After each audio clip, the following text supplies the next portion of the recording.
자, 안녕하세요. 뉴스츠 플렉스 애널리스트 김세환입니다. 네, 안녕하세요. 유중호입니다. 드디어 오늘 이제 엔비디아 마지막 날이에요. 그죠? 네. 그럼 핵심 포인트만 저희가 다시 한번 정리를 해서 또 말씀을 드리겠습니다.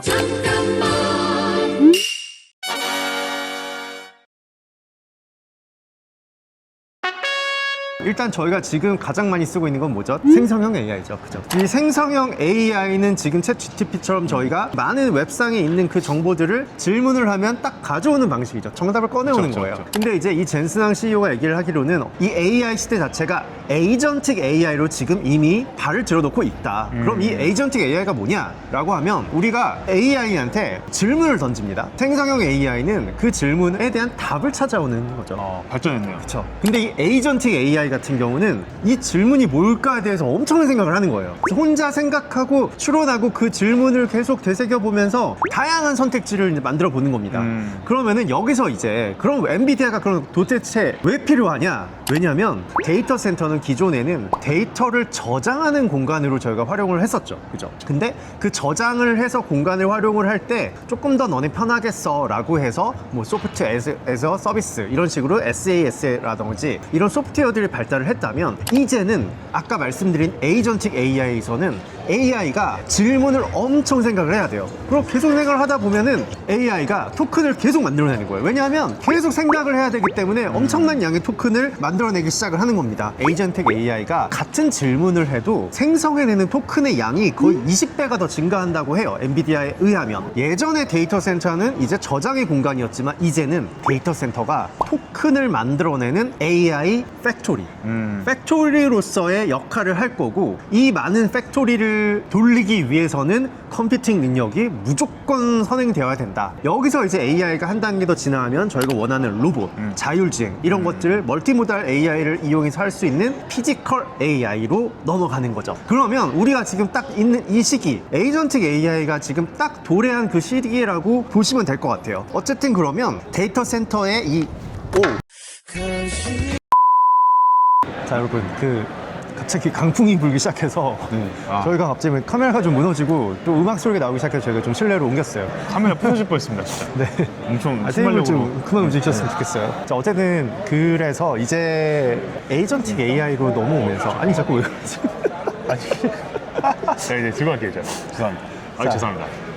이 에이전틱 AI로 이 넘어오는 이 시대에서 그러면은 엔비디아가 대체 그럼 뭘 준비하고 있냐? 결론은 데이터 센터가 이제는 토큰을 찍어내는 공장의 역할을 할 것이다. 그러면 그 많은 토큰을 만들어내고 컴퓨팅을 하기 위해서는 엔비디아가 제시하는 솔루션이 있겠죠. 그게 바로 하드웨어와 소프트웨어, 이 두 가지인데 엔비디아의 가장 강력한 하드웨어를 중심으로 소프트웨어가 쭉 이어지는 겁니다. 하드웨어에서 또 지금 가장 하이라이트가 이제 블랙겔 울트라랑 베라 루빈 있습니다. 일단 뭐 블랙겔 울트라 같은 경우에는 올해 하반기쯤 출시될 예정인데, 지금 판매되고 있는 블랙겔 칩의 이제 후속 작품이죠. 조금 더 업그레이드된 블랙겔 울트라인데, 일단은 기존 블랙겔 대비해서 메모리 용량이 무려 50% 이상 증가했고 성능도 크게 향상됐다고 합니다. 무엇보다 그죠, 성능이 업그레이드 되는데 전력량이 줄어드니까 효율성이 극대화되는 거죠. 추론을 해내는 능력에 필요한 에이전틱 AI와 피지컬 AI에서 정말 중요한 역할을 할 것이다 라고 지금 젠슨 CEO는 얘기를 했었어요. 그 다음으로 나온 게 이제 베라 루빈, 내년 2026년 하반기에 공개할 예정이고요. 무엇보다 특징은 엔비디아가 자체적으로 설계한 베라라는 CPU가 도입된다고 합니다. 속도도 더 빨라지고 조금 더 효율성이 더욱더 높아지지 않을까라는 생각입니다. 그러면은 베라 루빈은 CPU 베라와 그 다음에 GPU 루빈의 이제 합성어인 거네요. 그렇죠? 이 베라 CPU 같은 경우는 그레이스 맞아요. CPU 대비해서는 약간 이제 2배 정도 더 빠른 그런 연산 능력을 선보일 거고, 루빈 GPU는 블랙겔 대비해서는 2.5배 정도 향상된 성능을 제시한다. 근데 중요한 건 이게 끝이 아니었어요. 왜냐하면 정말 많은 GPU를 사용을 하게 되다 보면은 그 전력, 그 소모량 어마어마하거든요. 그래서 이번에 그래서 엔비디아가 이 하드웨어적인 부분에서 제시를 한 게 이더넷 기반의 포토닉스 네트워킹 스위치, 바로 스펙트럼 X, 퀀텀 X입니다. 이 포토닉스 네트워킹 스위치 같은 경우는 전송을 할 때 속도를 굉장히 빠르게, 그리고 전력은 덜. 그래서 이런 이제 하나의 또 솔루션을 제공을 하면서 이 운영 비용을 크게 줄일 수 있다. 자, 그 다음에 이제 개인용 제품이 한 2개 정도 나왔어요. 하나가 이제 스파크, 그 다음에 하나가 DGX 스테이션이죠. 맞아요. 이 스파크부터 먼저 좀 설명해 주시죠. 사실 이제 스파크 같은 경우에는 세상에서 가장 작은 AI 컴퓨터라고 불려줍니다. 근데 요만했었죠. 사이즈가 진짜. 손바닥만 아까 요만한. 영상에서 네. 보셨듯이 손바닥만 한데 GB10 그레이스 블랙웰 칩을 탑재했다고 하고요. 1초에 100조 번 연상을 한다고 합니다. 그러니까 내 손 안에 슈퍼컴퓨터 그런 약간 느낌으로 생각하시면 네, 되겠네요. 맞아요. 이제는 개인이 슈퍼컴퓨터의 영역에서 컨텐츠나 어플리케이션을 만들어낼 수 있는 그런 영역에까지 도달한 게 바로 이 스파크라고 볼 수가 있죠. DGX 스테이션 같은 경우에는 이제 GB300 그레이스 블랙웰 울트라 데스크톱 슈퍼칩을 탑재했다고 합니다. 이것도 사실 AI 모델을 단일 시스템에서 학습시키고 추론할 수 있게 그렇게 만들어졌다고 해요. 그 다음에 가장 중요한 건 운영 체계잖아요. 이 블랙웰이나 이런 것들을 정말 더 빠르게 움직일 수 있는 그런 소프트웨어적인 측면이 보강이 돼야 되는데 그걸 이번에 내놓은 게 다이나모라는 또 솔루션 소프트웨어죠. 이 다이나모를 이용을 하면 예전에 호퍼칩을 쓸 때보다 성능이 무려 40배. 40배까지 좋아지는 퍼센티지가 아니고요. 네, 40배예요. 가속 컴퓨팅에 대한 이 끝없는 엔비디아의 열정을 좀 볼 수 있었던 그런 게 있었고요. 그 다음 또 이제 쿠다 라이브러리를 또 공개했죠. 학습하면 쿠다, 쿠다 하면 학습, 딥러닝에 가장 최적화된 개발자들이 가장 좋아하는 그런 운영체계인데 쿠다도 굉장히 많은 라이브러리를 좀 공개를 이번에 하면서 폭넓게 뭔가 우리는 이 GPU를 엄청나게 우리가 빠르게 돌려줄게 라고 이제 그렇게 좀 얘기를 했습니다. 엔비디아가 어쨌든 자율주행에 이제는 진출을 했잖아요. 그 제품도 좀 설명해 주시죠. 그래서 이제 한국에서는 할로스라고 할로스라고 부르시는 있죠. 것 같아요. 네. 네, 할로스라고 하는데 이게 사실 또 엄청나다고요. 보안이랑 안정성 이런 측면에서 많은 발전을 이뤘다고 합니다. 자율주행은 또 GM과 거의 뭐 풀 협업 들어갔죠.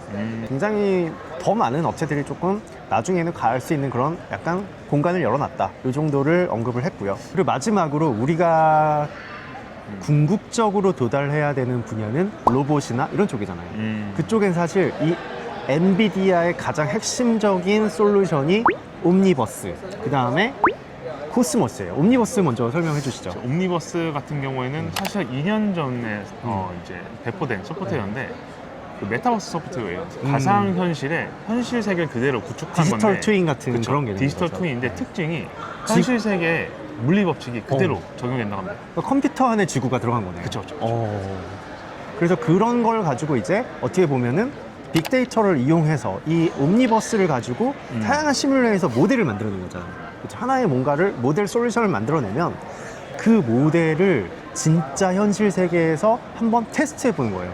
그래서 만약에 우리가 뭔가를 앱을 하나 만들면 진짜 이런 경우에는 어떻게 사용되고 이런 경우는 어떻게 되고 정말 많은 경우의 수들을 미친 듯이 거의 돌려가지고 그걸 실제 물리 세계에서도 적용이 된다 안 된다 이걸 얘기해주는 하나의 솔루션이 코스모스라는 게 또 출시가 됐습니다. 사실 코스모스는 GTC 이전에 나온 거긴 해요. 하지만 이번에 코스모스가 이 정말 어마어마한 이 하드웨어와 소프트웨어 솔루션에서 미래로 나아가는 그런 역할을 할 것이다 라고 정도 얘기를 했습니다. 자, 여기서 끝이 아니죠. 이제 어저께 있었던 양자 컴퓨팅 데이에서 또 엔비디아가 뭐 폭탄급 발언까지는 아니지만 굉장히 조금 의미가 있는 그런 얘기들 많이 했는데 양자 컴퓨팅은 아직 멀었다 20년 걸린다라는 발언으로 거의 주가를 폭락시켜버렸던 그 장본인이 잘못 생각했다라고 또 되게 쿨하게 좀 시인을 했어요. 자, 중요한 거는 이 양자 컴퓨팅이 이제는 정말 뭐 상용화가 뭐 10년 정도라고 예측은 되고 있지만 그래도 먼 미래의 얘기가 더 이상은 아니다. 이거를 확실하게 좀 얘기를 했는데 일단 엔비디아가 이 양자 컴퓨팅에 대한 중요성을 이번에 굉장히 다시 평가를 했습니다. 이거 정말 중요하다라는 게 우선이었고 엔비디아가 그러면 양자 컴퓨팅에 도전을 하는데 사실 이 리딩을 하는 그 위치는 아니었던 것 같아요. 듣다 보면은 약간 뭔가 이들을 서포트해서 결과적으로 엔비디아가 제일 잘하는 게 뭐냐라고 하면 사실 GPU잖아요. 그렇죠. 그래서 이 지금 이번에 그 아이온큐의 이 CEO도 왔었어요. 양자 컴퓨터가 제대로 이제 작동하는지 확인을 하려면 GPU를 사용해야 된다. 이런 얘기를 했거든요. 그러니까 결국은 기존의 고전 컴퓨터와 양자 컴퓨팅은 상호 보완적인 관계에서 계속 돌려야 되기 때문에 이거를 확인하기 위한 GPU가 굉장히 필수적으로 쓰인다. 그래서 결국은 또 이거예요. 엔비디아 GPU가 필요하다. 이렇게 좀 마무리가 되기는 했습니다. 그 자료 얘기 잠깐 해드릴까요?